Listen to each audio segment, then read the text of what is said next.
Hi guys, I'm John Martineau with Kit Guru, and today we're going to take a look at the Oculus Rift CV1 headset. This is the release version, the final consumer release. This is what we've been waiting upwards of 3 years to finally check out, so it's quite an exciting time. As you can see, they put a lot of effort into the packaging. You could easily see this on the shelf in a store next to games consoles. It's quite an elaborate bit of packaging, but we'll take it all apart and show you what we've got. So let's take a look.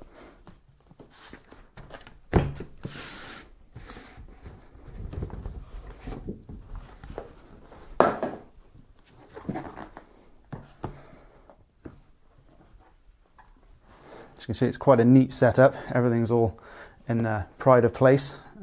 So we'll jump to the headset to start with, since it's the most impressive bit of kit in the box and what we've really been waiting for all this time. So it's actually fabric covered, which is quite different from what you might expect with your average peripheral, which is big hunks of black plastic. It does give it a bit of a premium look. It's a bit of a strange feel to have a bit of electronics covered in fabric, but I think it works well.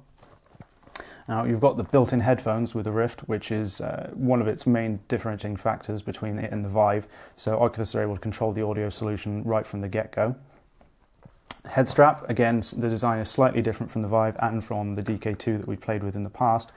Should, with this sort of triangular formation, sit more nicely on the back of your head, make it more comfortable and more sturdy during use. Supposedly, Oculus has put a lot of effort into balancing the headset out so that the weight is more evenly distributed. Hopefully you can see through here and have a look at the actual lenses themselves. And these are more bespoke Fresnel lenses that Oculus and Facebook put a lot of time and effort into having ground out. So you can't see the lines so easily in it. It does provide some visual differences between it and the Vive, but we'll cover those more when we do our more in-depth testing in the coming weeks. Next up, we've got the Constellation tracking camera.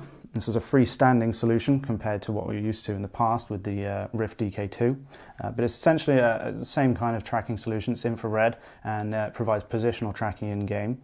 Connects up to your PC with a single USB cable. It's a pretty self-contained bit of kit. It's got its own stand to give you a bit of extra height, which should improve tracking. Hopefully it'll work well.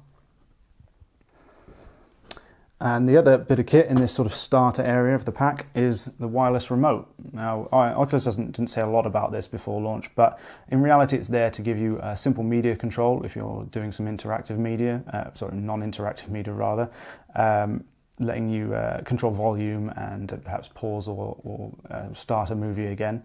It also provides a controller input for people who aren't particularly used to using a gamepad, so you're more likely to get your relatives using it if you can offer them this to play with.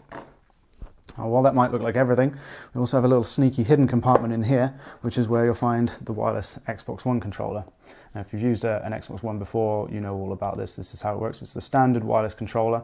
Oculus did ensure us that this didn't affect the price adding this too much because they teamed up with Microsoft to make it happen. But yeah, it provides a nice controller input for us. And other than that, what we have really are some little accessories. We've got the microfiber cloth, which is important for keeping your lenses clean and not scratching them. We've got a USB extender for those that need a little extra room. And we've got batteries for the controller. We've got the wireless adapter for your PC, and then lots of documentation. We've got a little Oculus manual, very little bit of kit. And then with the Xbox One controller, we just have endless manuals and multiple language solutions. So whereabouts you're from, you should know how to put this together. It's a nice compact kit compared to some of the other headsets like the Vive that we looked at, which had a lot going on. But we'll find out how this all performs when we perform some more in-depth testing in the coming weeks. Keep an eye on Kit Guru for that. I'm John Martineau for Kit Guru, and this was our Rift unboxing.